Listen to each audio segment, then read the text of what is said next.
Is Joel Embiid's injury a threat to his NBA future? Joel Embiid is one of the most dominant centers in the NBA today, standing at 7 feet tall, a combination of power, agility, and shooting ability, a force to be reckoned with. His importance towards the 76ers can never be overstated.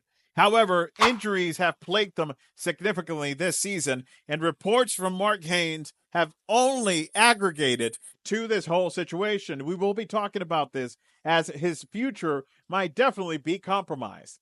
Embiid's injury woes, they're certainly not anything new. Over the years, we've seen this story happen over and over. Last season, he was only able to play in 54 games. That is after he was actually coming from an MVP caliber season in which, you know what, he happened to also miss 14 games due to a back issue. So the red flags only pile up for Joel Embiid, as unfortunately health has not been withstanding for him. Despite what a very impressive career he's had when healthy, you can only consider and observe the perspective of the 76ers in regards of their concerns for the availability of Joel Embiid, not only for this season, but for the long run. And it's not hard to see why. And in the NBA, health is a must. It's a critical component for the capacity to be able to fulfill the winning of a championship, which is always the goal. Listen, Joel Embiid's absence is the difference that right now the 76ers are where they are in the standing. And right now, you only have to wonder, at what point do they just shut him down and attempt to think in what the future might hold? However, they have reasons to be even more worried, not only of shutting him down, but what can actually be expected from Joel Embiid, and if he's going to be able to return, and when he will be able to return to the court, if that is very well answered and based off what the reports that we have been seeing today. Now, you got to keep in mind that the reality is Embiid's injuries, they're not just a short-term concern.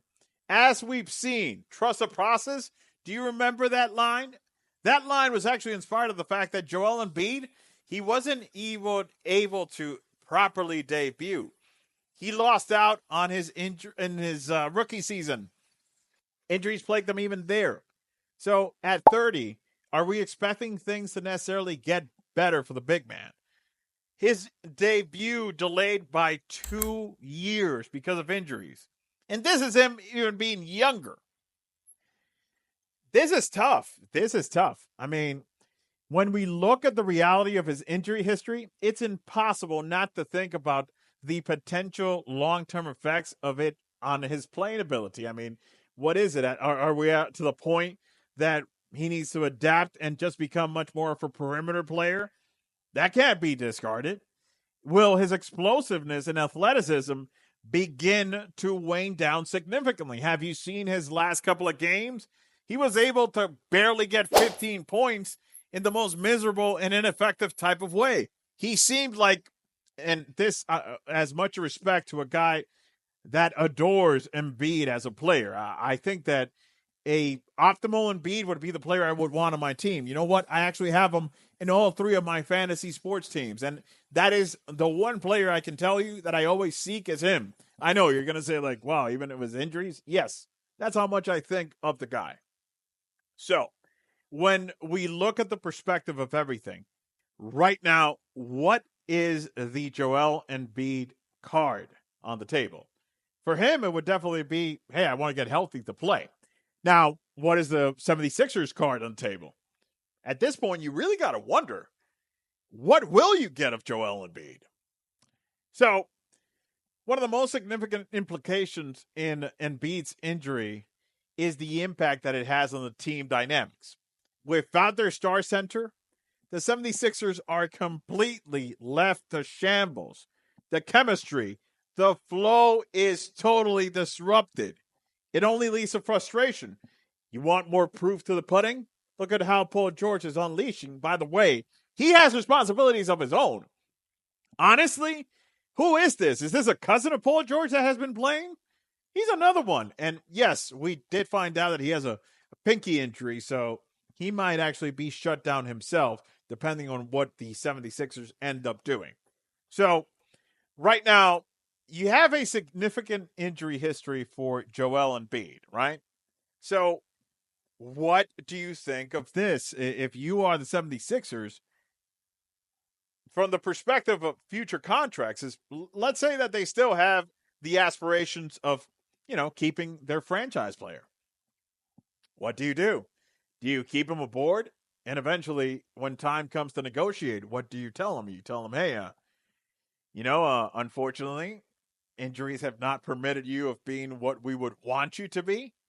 This is a crude development, but we have to see business as it is. Are there going to be teams that are going to be willing to invest on him heavily, knowing his injury history, knowing that he struggles to stay healthy in any stretch of the season?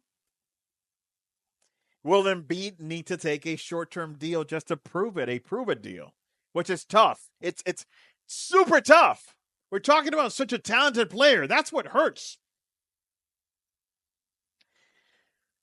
Injuries can be a very cruel fate for any athlete, not just Embiid. There's no exceptions. A lot of it navigates in the latest setback. It's hard not to think about other star players who have faced similar challenges. You don't want to go too far? That's fine. Look at Cyree Smith, Joel's partner or teammate, I meant, in the 76ers. How his career got derailed by injuries. Stat shows that players with significant injuries often struggle to remain and even regain anything close to their pre-injury form. And you know what? If you are Joel, how can you not be in that current stratosphere? Right? Is it too tough to actually envision that? Again, have you seen Joel Embiid's last 2 games?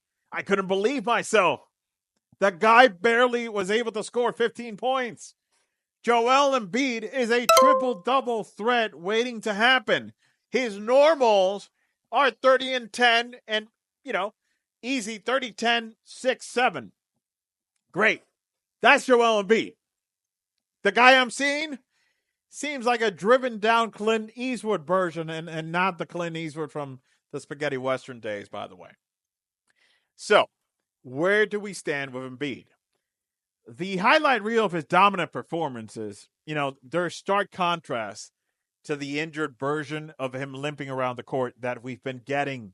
It's a reminder that even the most dominant athletes are vulnerable. They are human.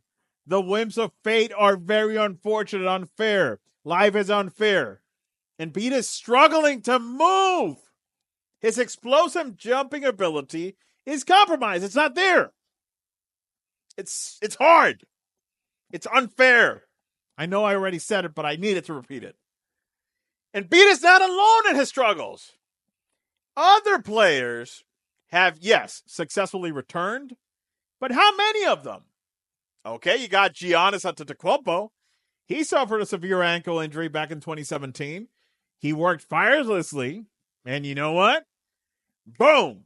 He rehabilitated, and since he became one of the best players in the league. But guess what? Giannis never had that type of injury history that Joel did have.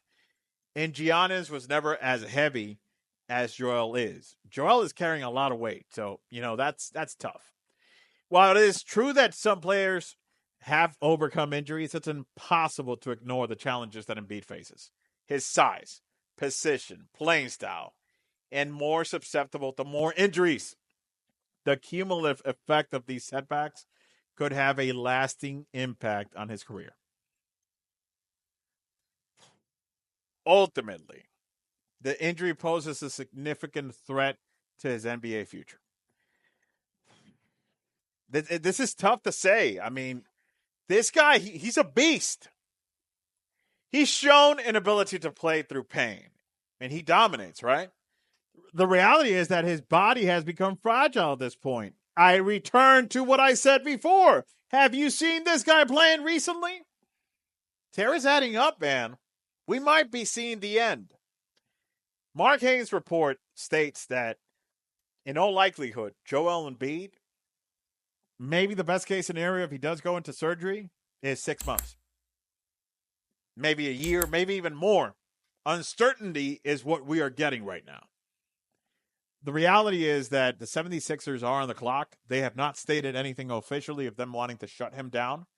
But as of now, Joel Embiid's career is in a very uncertain path. And man, it sucks. It's very unfortunate. In conclusion, what Embiid's injury tells us is that there's a legitimate concern if you're the 76ers. It's not a guarantee that his NBA future is doomed. However, it's essential for him and the 76ers to take a very proactive approach of managing his health. And for Embiid to adapt his style to playing, much more close to the reality of his current capacity, which is sadly a reduced one. But it's very tough at this point, and I don't mean to be tragic. We might have actually just lost the guy that was definitely up there with your top 5, top 7 players in the league. I don't know that we're going to be able to see that Joel Embiid again. What I've seen so far is a tragic depiction of what once was one of the best players in the league. Anyways, again, it's very unfortunate. You never want to see a guy go down injured, not finish out on his terms, especially a Hall of Fame caliber player with the capacity to bring in how many chips. It's very sad. Let's hope for the very best for Joel. Let me know in the comments what you think about this Joel Embiid injury, whether you think it's going to be a legitimate threat to his NBA future. Am I being a little alarmist in this regard? Maybe I am. Maybe I'm just being very objective and you're not. I want to know your comments. If you agree, you disagree, leave them down in the comments. And if you want to learn more of the impact of his injuries, just be sure to check us out. I'm always going to be bringing you content, be it injuries, be it any type of situations. I'm always going to be giving you my perspective. And again, let's hope for the very best for Joel Embiid. Remember, be happy.